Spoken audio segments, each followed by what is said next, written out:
Welcome the our channel. Today we how to log in to GoToMeeting, beginner guide step by step clearly. To log in to GoToMeeting, start by opening your web browser. In the address bar, type in www.gotomeeting.com and press enter. Once the page loads, look for the sign in button located in the top right corner. Click on the sign in button. You will be directed to the login page. Enter your registered email address in the first field.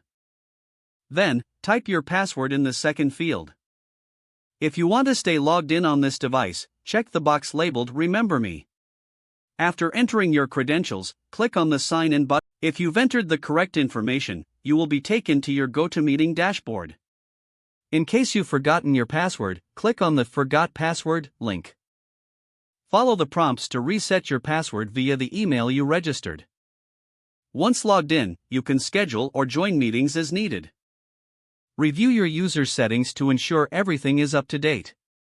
Now you are ready to use GoToMeeting effectively. If the page does not load, refresh the browser or try again in a private or incognito window. Make sure you are using the correct email address, then retype it carefully to avoid small typos. If your password is not accepted, use the reset option and create a new strong password you can remember.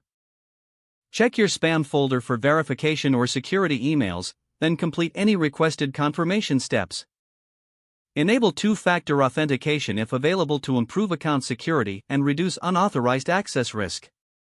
After signing in, review your profile details so your contact information and settings are accurate and current. If you see an error message, note it down and try again after restarting your device and internet connection.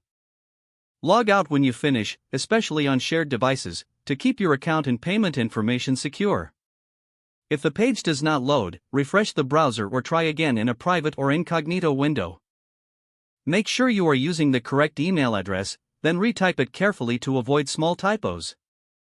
If your password is not accepted, use the reset option and create a new strong password you can remember. Check your spam folder for verification or security emails, then complete any requested confirmation steps.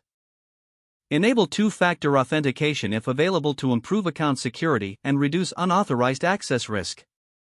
After signing in, review your profile details so your contact information and settings are accurate and current. Don't forget to like this video and subscribe to our channel for more step-by-step tech guides.